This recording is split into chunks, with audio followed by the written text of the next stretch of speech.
दोस्तों, आज के इस वीडियो में हम सपनों के रहस्यमय दुनिया के बारे में बात करेंगे। यह सवाल आपके मन में भी अक्सर उठता होगा कि क्या नींद में देखे गए सपने सच होते हैं? क्या वो सच हो सकते हैं? आपके इन सवालों का जवाब मैं आपको कुछ सच्ची घटनाओं पर आधारित सपनों की कहानियों में दूंगा। पहला किस्सा अब्राहम लिंकन की मौत से जुड़ा हुआ है। इस घटना में एक खास बात यह हुई थी कि हत्या के 2 दिन पहले ही लिंकन ने एक सपना देखा था कि उनकी हत्या कर दी गई है। उनके मन में इस सपने का ऐसा असर पड़ा था कि उन्होंने दूसरे ही दिन अपने जीवनी लेखक को बुलाया और अपने सपने के बारे में लिखने को कहा, जो कुछ इस प्रकार से था। लिंकन ने बताया था कि उस रात को मैं एक पत्र की प्रतीक्षा में देर रात तक जागता रहा, तभी मुझे नींद लग गई और मैं सो गया। फिर मुझे नींद में सपने में ऐसा महसूस हुआ जैसे मेरे चारों तरफ बड़ा सन्नाटा छाया हुआ है। तभी मैंने किसी के रोने की आवाज़ सुनी।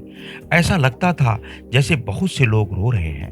मैं अपना बिस्तर छोड़कर सीढ़ियों से नीचे उतर गया और चारों तरफ घूम कर देखने लगा। दुख भरी रोने की आवाज़ ने वातावरण के सन्नाटे को भंग कर दिया था, लेकिन वह सभी मुझे दिखाई नहीं दे रहे थे।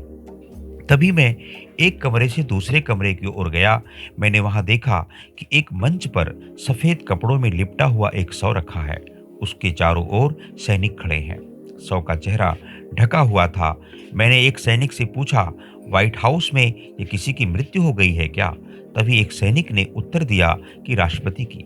कहने की आवश्यकता नहीं कि इसके बाद ही 14 अप्रैल 1864 को लिंकन की गोली मारकर हत्या कर दी गई थी। दूसरी घटना अब्राहम लिंकन की ही तरह वार्ड डफरिन की है।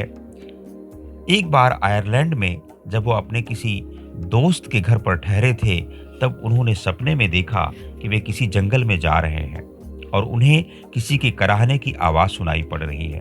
वे तेजी से आगे बढ़े और देखा कि एक व्यक्ति पीठ पर बड़ा सा संदूक लाद कर जा रहा है।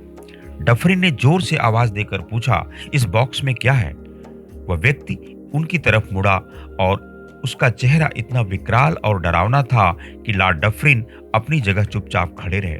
इतने में ही वह व्यक्ति अदृश्य हो गया।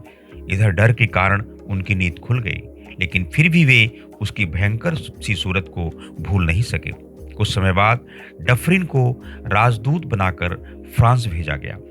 वहां एक दिन उनको होटल में किसी राजनीतिक सम्मेलन में भाग लेने जाना पड़ा। जब वे ऊपर की मंजिल में जाने वाली लिफ्ट के पास पहुंचे तो यह देखकर दंग रह गए कि जो भयंकर सी शक्ल वाला व्यक्ति उन्होंने सपने में देखा था, वही उस लिफ्ट को चला रहा है। वे तुरंत होटल मैनेजर के पास जाकर उस लिफ्ट मैन के बारे में पूछताछ करने लगे। इतने में ही वह लिफ्ट मकान की 5वीं मंजिल पर पहुंचकर टूटकर गिर पड़ी और उसमें सभी सवार व्यक्तियों की मृत्यु हो गई। इस सपने की वजह से वार्ड डफरिन की जान बच गई थी।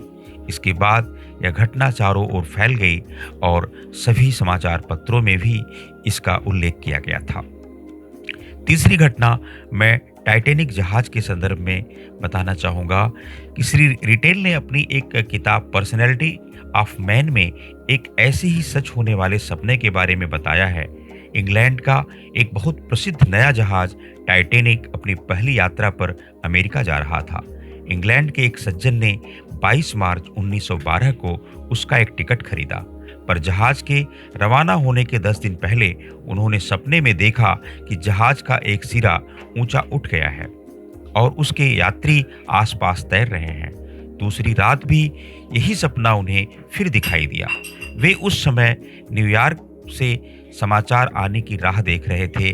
फिर वहां से पत्र आया। उन्होंने समझ लिया कि अभी वहां जाने की इतनी जल्दी नहीं है और वह फिर बाद में सफर पर जाएंगे, तो उन्होंने टाइटैनिक के टिकट वापस कर दिए। टाइटैनिक इंग्लैंड से 10 अप्रैल 1912 को रवाना हुआ और 14 अप्रैल को डूब गया। उसके 700 यात्री उसी रात को डूब मरे। जब जहाज डूबने की खबर उस सज्जन को मिली तो वह बड़े चकित हुए। फिर उनकी यह खबर समाचार पत्रों में निकली।